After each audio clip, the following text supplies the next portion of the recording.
Have you ever wondered, what is a sport called cheerleading? Today, I'm going to tell you how the sport has evolved to what it is today. I've been a competitive cheerleader at Terre Haute University for 15 years.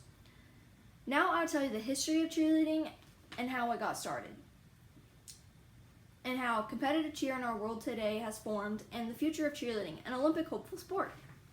Competitive cheerleading is where teams from all over the world compete for one goal, a national title.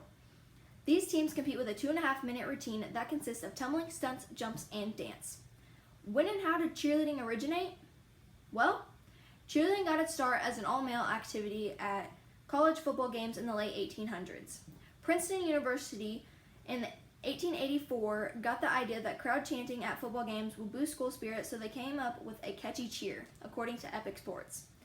That's how cheerleading came to be.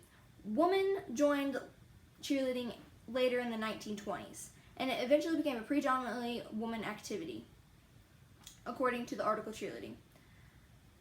Also, according to that article, the Baltimore Colts cheerleaders became the first full-time cheerleading squad in the NFL in 1954.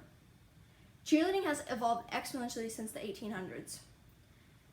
Cheerleading has evolved to one of the most competitive sports ever.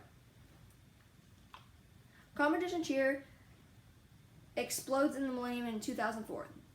The USASF hosts the first ever cheerleading competition, Cheerleading World Championship in Walt Disney World. At this competition, 14 of the top internationally recognized teams compete for the World Championship title.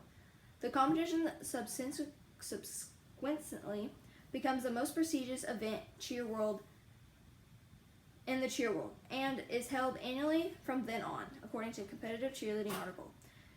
Also in this article, today competitive cheerleading is bigger and better than ever. Routines are jam-packed with jaw-dropping stunts, expert tumbling pass, and meticulous choreography. Teams are constantly making routines and creative and more innovative in order to keep up with the tough competition today. Competitive all-star cheerleading squads compete at national competitions like Worlds, Summit, D2 Summit. I have competed with my competitive cheer team in these events for the last 6 years, and all I can say is they're nothing more than a cutthroat competition. Now, what is the future for competitive cheerleading world? In December, the International Olympic Committee granted competitive cheerleading provisional recognition, according to the article by Springer. Olympic cheerleading would likely follow a competition format similar to what takes at international events today. All female and co-ed divisions with 16 cheerleaders per team, elements such as choreography, synchronicity, pyramids, and difficulty of stunts judged on an 100-point scale.